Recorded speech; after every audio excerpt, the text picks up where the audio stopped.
सौभाग्यशाली हैं वे तमाम लोग जो काम क्रोध शांत हो सके उसके लिए प्रार्थना करते हैं या उपाय करते हैं। जगत तो काम पूर्ति के पीछे दौड़ रहा है।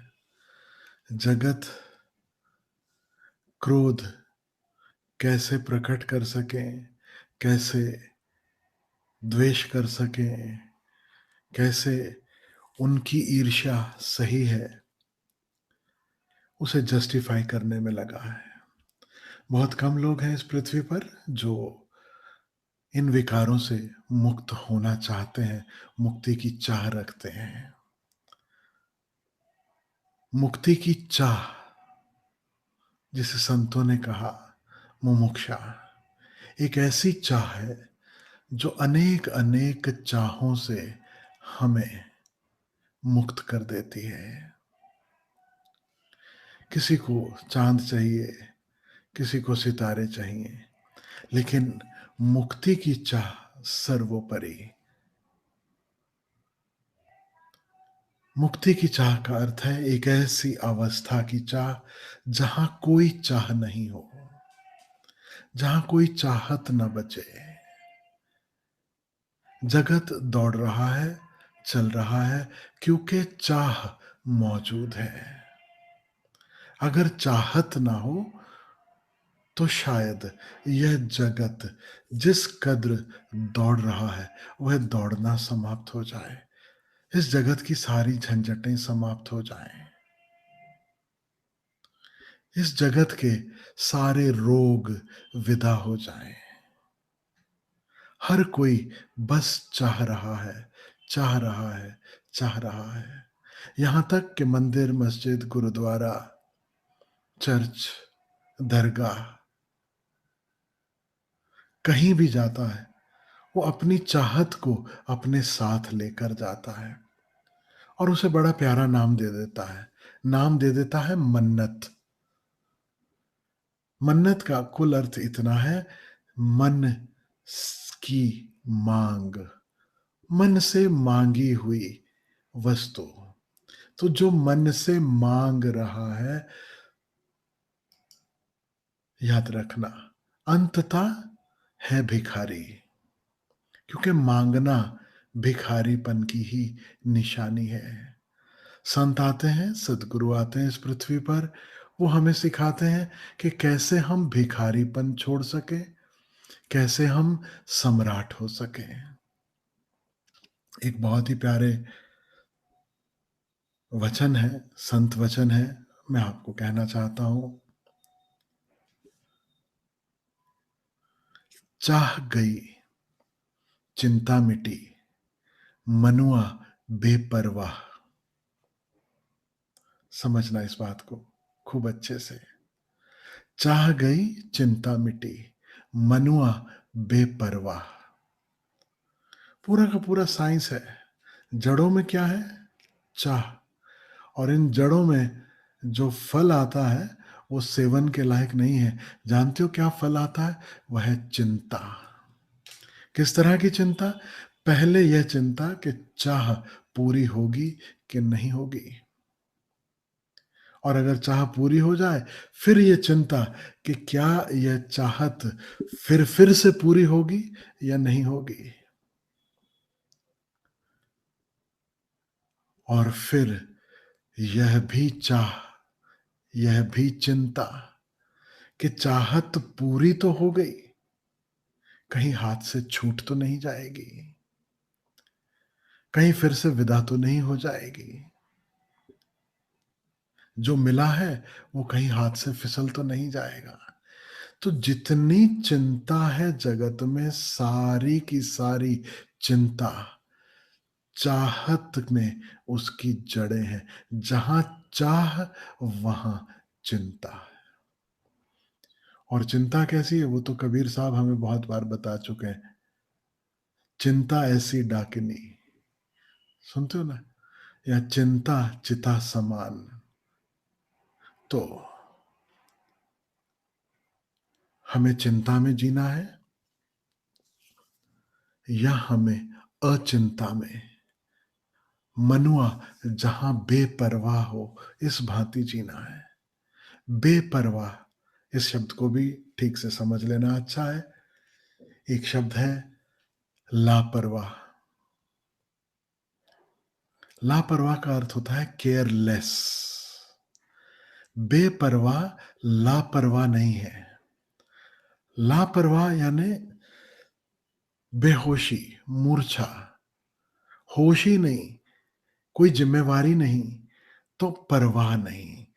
होश जहां पूरा मौजूद हो और फिर भी परवाह नहीं हो, यानी निष्फिक्री हो, निश्चिंतता हो, अचिंता, कोई चिंता नाम की चीज ही नहीं जहां, बेपरवाह यानी केयर फ्री। तो एक शब्द है केयरलेस यानी लापरवाह, और एक शब्द है केयर फ्री, बेपरवाह। तो जब संत गाते हैं, जब संत हमें संदेश देते हैं, तो वो हमें केयरलेस होने को नहीं कहते। केयरलेस होने का उदाहरण मैं आपसे कहूं, अभी जैसे कोविड-19 चल रहा है, आप मास्क पहनना भूल जाओ, मास्क घर पे छूट जाए, आप बाजार में चले गए, आप सोशल डिस्टेंसिंग भूल जाओ, ये केयरलेसनेस हुआ। लेकिन लापरवाही और बेपरवाही का भेद समझना, मान लो कि सब परवाह करने के बावजूद अगर रोग ने आकर पकड़ा, सब केयर करने के बाद भी अगर रोग ने आकर आपको छुआ, उसने अगर आपको पकड़ लिया, अगर उसने अपने घेरे में आपको ले लिया, आप निश्चिंत हो, निष्फिक्र हो कि अब जो हो वह हरी इच्छा। आपको फिक्र नहीं है कि कल क्या होगा, कैसे होगा। आप निष्फिक्र हो, आप उसकी रजा में राजी हो। यह बेपरवाह का अर्थ। बेपरवाह का अर्थ है उसकी रजा में राजी होना। लापरवाह का अर्थ है कि न खुद की कोई रजा है ठीक से, और ना ही खुद की तरफ से कोई कर्म है। तो जहां कर्म विहीनता है, जहां कोई होश पूर्वक किया गया कर्म नहीं है, जहां लक्ष्य का बोध नहीं है, लक्ष्य है भी या नहीं, कहीं कुछ कभी खोजा भी नहीं है, यह लापरवाह की निशानी। बेपरवाह का अर्थ है अपनी तरफ से होश पूर्वक सारे उपाय करना, अपनी वेलबींग के लिए, अपने परिवार की वेलबींग के लिए, अपने आसपास जो भी है सबकी वेलबींग के लिए। जहां मैं भी आनंद में रहूं, मेरे आसपास जो हैं वे भी आनंद में रहें, और मैं अगर पूरे जगत के आनंद का कारण ना भी बन सकूं, कम से कम मैं किसी के दुख का कारण ना बनूं। ऐसा होश पूर्वक जीवन, और फिर उसके बाद सब उसकी रजा पर छोड़कर जीना कि जो तुध भावे सोई करावे। जैसे तू मुझे रखे, मैं वैसे रहने में राजी हूं। तू रखे या ना रखे, मैं राजी हूं। यह जो राजी होना है उसकी रजा में, यह बेपरवाह। तो बेपरवाह is a huge responsibility. It is not something small. ये ऐसी कोई छोटी घटना नहीं है, छोटी सी बात नहीं है कि मुझे कोई फिक्र नहीं, आई डोंट केयर। नहीं, it is not the attitude that I don't care, it is rather an attitude, I am doing everything humanly possible towards that which I really care, and yet I am relaxed because I know I have given my 100%, and I know thy will shall prevail. तेरा plan मेरे plan से बड़ा है, तेरी मर्जी मेरी मर्जी से बड़ी है, बेहतर है। जो आज मुझे नहीं भी दिखाई दे रहा, वह इस अस्तित्व को दिखाई देता है। तो बेपरवाह श्रद्धा की घटना है, a deep trust, such trust that it doesn't matter what happens. बेपरवाह एक ऐसी अवस्था है जहां स्वीकार है, a deep acceptance of whatever life brings. It is a state of no complaints. ये फर्क याद रखना। लापरवाह जब उसके मन का नहीं होता, वह शिकायत से भरता है। बेपरवाह शिकायत से मुक्त होकर जीता है, धन्यवाद से भरा जीता है, अनुग्रह से भरा जीता है। मेरी जो क्षमता नहीं, जिसके मैं लायक भी नहीं था, इतना मुझ पर बरसा, इतना मुझे मिला। इस भाव में जीने वाला बेपरवाह। और ये चाहिए था नहीं मिला, वो चाहिए था नहीं मिला, उसने नहीं दिया, उसने नहीं किया, उसके कारण नुकसान हुआ, उसके कारण खराब हुआ, यह लापरवाह। तो चाह गई चिंता मिटी, जड़ों में याद रखना चाह है। जैसे ही चाह से मुक्त हुए, चिंता मुक्त हो गए। मनुआ बेपरवाह। अब यहाँ पे जो मन कह रहे हैं वो हृदय की बात कही जा रही है, खोपड़ी की बात नहीं कही जा रही कि खोपड़ी टेंशन से फ्री हो गई, नहीं, हृदय से ऐसा एक प्रफुल्लता का भाव, मनुआ बेपरवाह, यानी हृदय खिल उठा, उसे कोई फिक्र नहीं, वो ऐसा खुल गया कि जो आए वह स्वीकार, उसकी मर्जी में आनंद जहां पर महसूस होने लगे।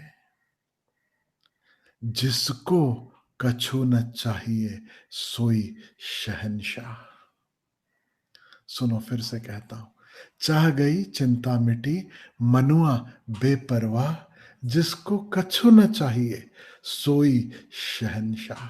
जिसकी कोई चाहत नहीं बची, वो ही शहंशाह कहलाता है।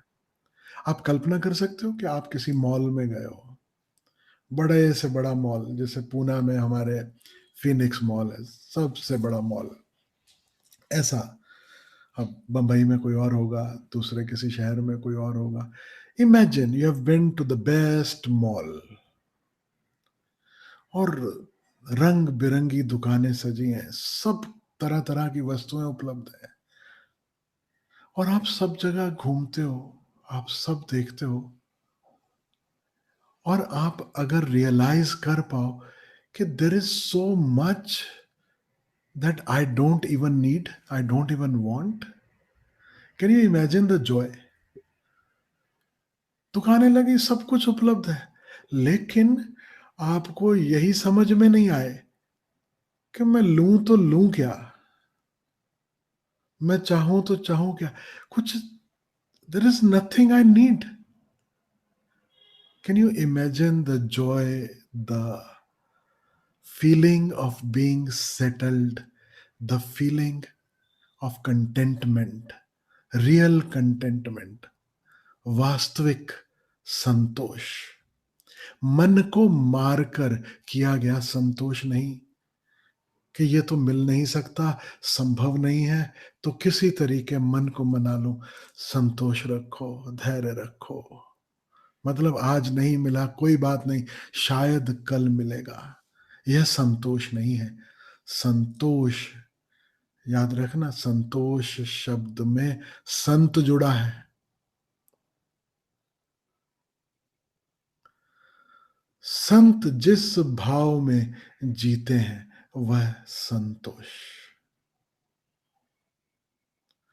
संसारी जिस भाव में जीता है वह रोष, वो सदा फ्रस्ट्रेटेड है, एंग्री है।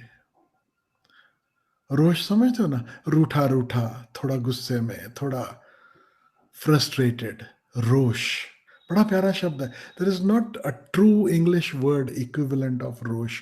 रोष, how do you translate that? You can't really. रोष में रूठापन भी है, रूखापन भी है, शिकायत भी है,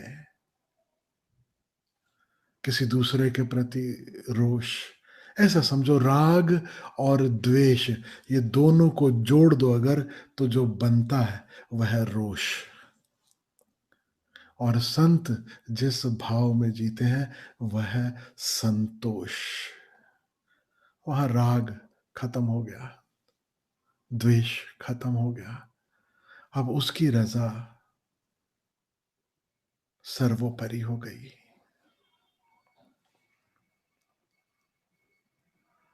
तो इमेजिन एक ऐसी अवस्था, सब है सब तरफ, और आप देख रहे हो मारा मारी हो रही है, लोग दौड़ रहे हैं, there is a rat race going on, यह भी चाहिए वह भी चाहिए, ये कहीं छूट ना जाए, ये कहीं बिगड़ ना जाए, और आप अपने आसन पर विराजमान हो और आपको कोई फर्क ही नहीं पड़ रहा। न कुछ मांग है, न कुछ शिकायत है, भीतर सिर्फ धन्यवाद है। बस ऐसा कल्पना करो कि उस बड़े सारे मॉल में लोग दुकानों के सामने लाइन लगाकर खड़े हैं, और उस पूरे मॉल के बीचों बीच आप कहीं एक आसन जमाकर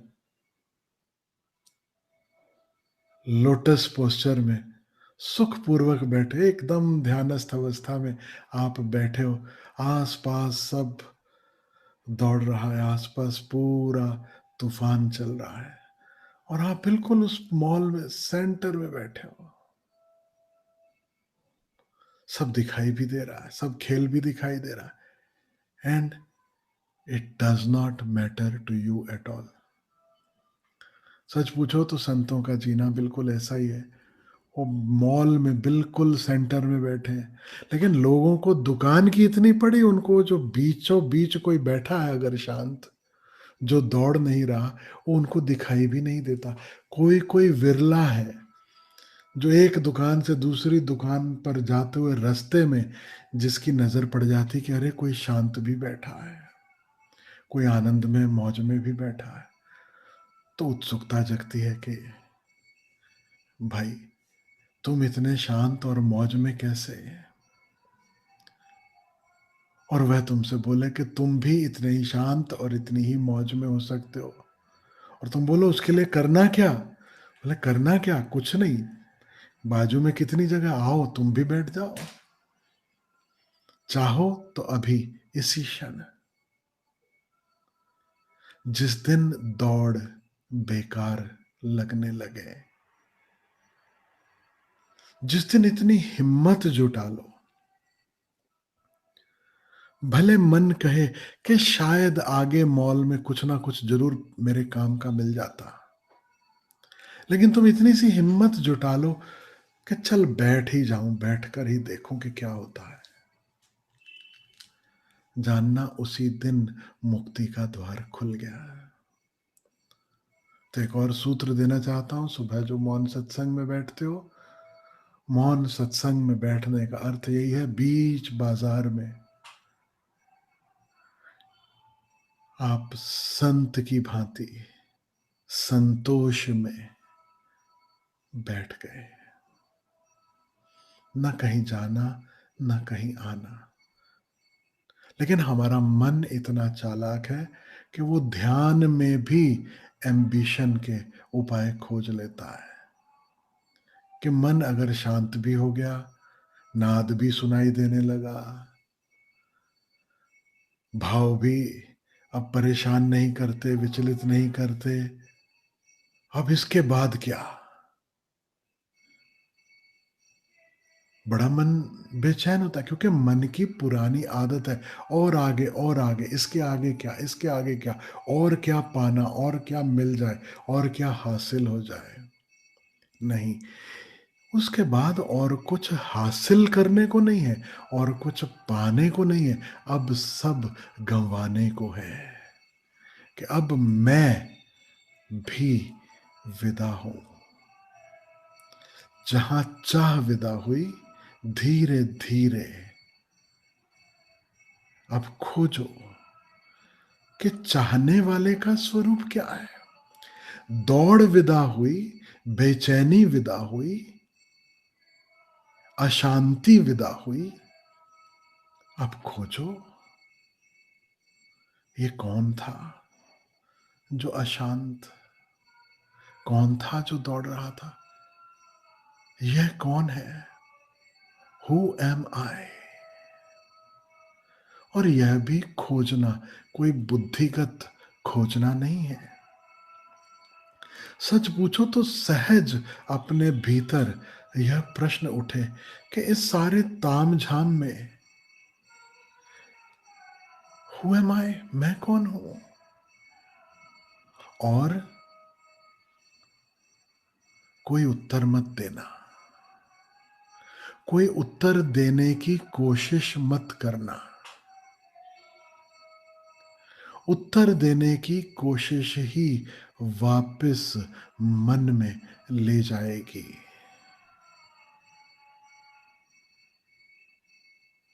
ये बौद्धिक प्रश्न नहीं हो, आत्मिक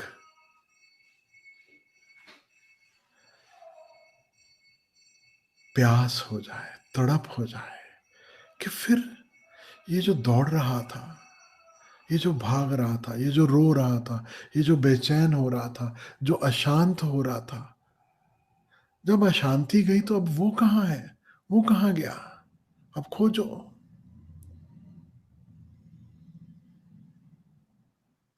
नहीं, मन की आदत है और खोजते चले जाने की। चाह गई, चिंता मिटी। अब याद रखना, अब ध्यान में भी चाह विदा हो जाए। आंख बंद करके बैठे हो, मौज में हो, अब यह भी चाहत नहीं कि अब आत्मज्ञान हो, परम ज्ञान हो, अब यह हो जाए, अब वह हो जाए। None of that, just being.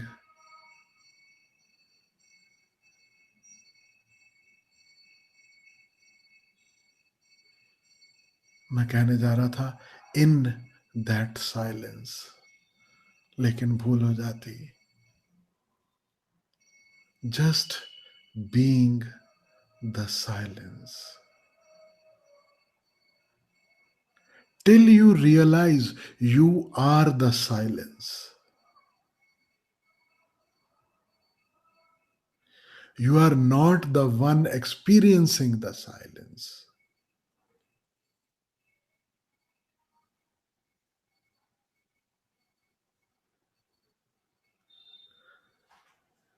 तो मौन सत्संग में जब बैठते हैं, ध्यान में जब भी बैठते हैं, इसका स्मरण रखना। एक क्षण ऐसा आ जाए कि सारी दौड़ समाप्त, संसार की दौड़ तो समाप्त हो ही जाए,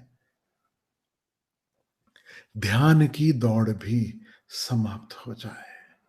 बस मौन, साक्षी। अब ये भी मत कहना किसके साक्षी, बस साक्षी,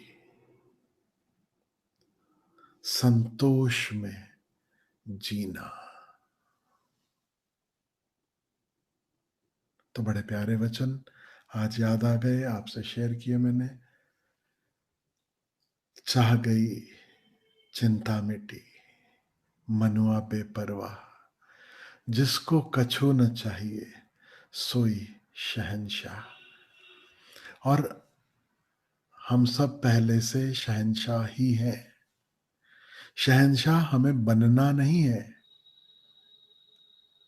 हम भूल गए कि हम शहंशाह हैं। हमें पहचान लेना है कि हम शहंशाह हैं, बस।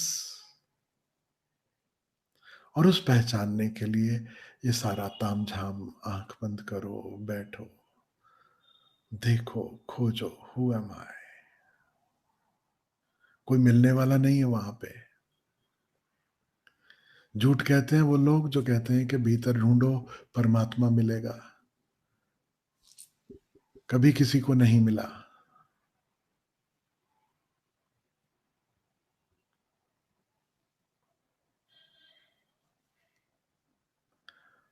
तुम सदा सदा से जो थे, जो हो, जो रहोगे, बस वही वही। ऐसा समझो कि ध्यान में गहरे उतरते उतरते तुम्हारा जो स्वरूप है उसके आसपास चिपका हुआ कीचड़ जो है वह छट जाएगा, वह गिर जाएगा। जो व्यर्थ है वह सब पर्दे जिन्होंने स्वरूप को ढका हुआ है वह जलकर राख हो जाएंगे।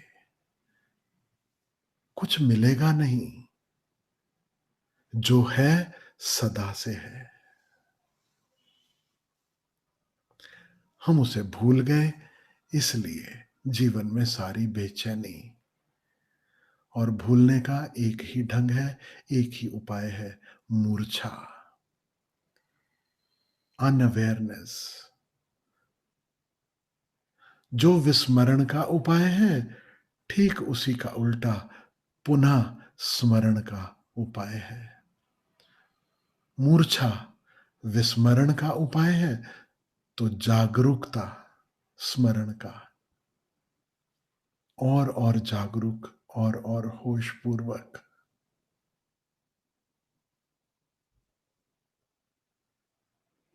और फिर दोहराना पड़ेगा। फिर आप में से बहुतों को लगेगा घूम फिर के फिर वही की वही बात आ गई। निश्चित रूप से और कोई उपाय नहीं है। जागरूकता शुरू करनी होगी देह के तल पर। शरीर, शरीर की क्रियाएं, आती जाती श्वास, इंद्रियों के द्वारा होने वाले तमाम तरह के भोग, उन सब के प्रति होश।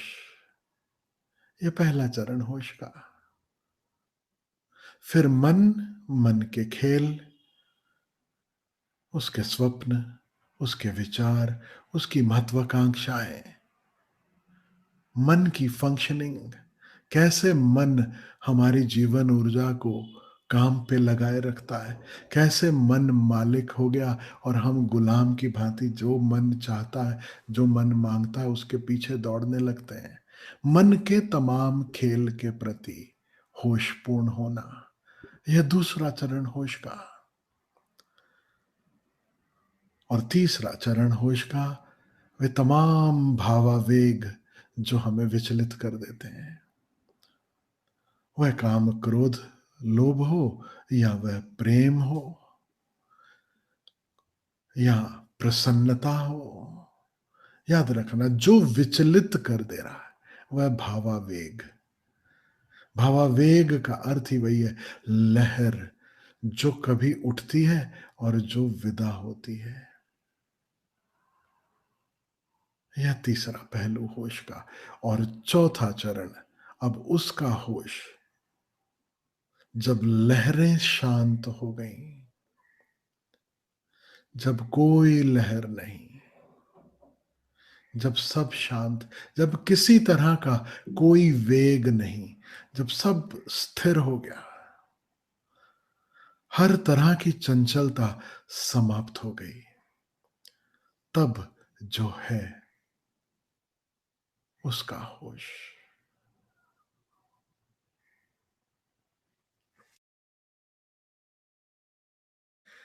उपाय एक ही है, होश। उपाय एक ही है, जागरूकता।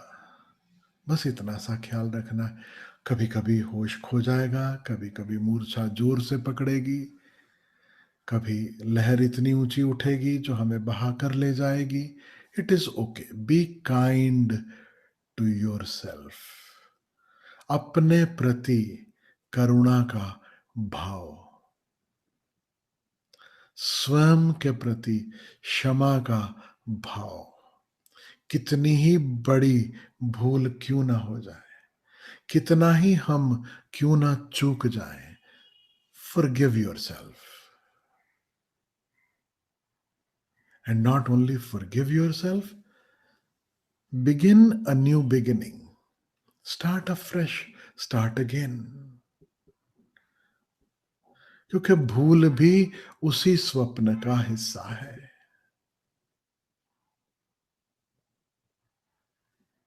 जब स्वप्न विदा होंगे आप पाओगे, ना आपने कभी कोई भूल की, ना आपसे कभी कोई भूल हुई। मूर्छावश सब खेल चलता है। मूर्छा ही माया है। जिसे माया से मुक्त होना है, उसे मूर्छा से मुक्त होना है। ब्रह्म सत्य, जगत मिथ्या।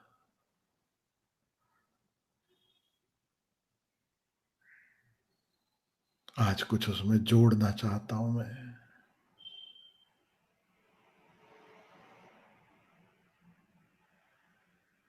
होश, सत्य, जगत, मूर्छा। मूर्छा में जो अनुभव में आता है वह जगत। और इस मूर्छा में भले परमात्मा के ही दर्शन क्यों ना हो रहे हो, याद रखना वह परमात्मा भी संसार का ही हिस्सा होगा। इसलिए तो इतने लोग भ्रमित हो जाते हैं। अध्यात्म भी उनके लिए सिर्फ एक मेंटल एक्सरसाइज हो जाता है।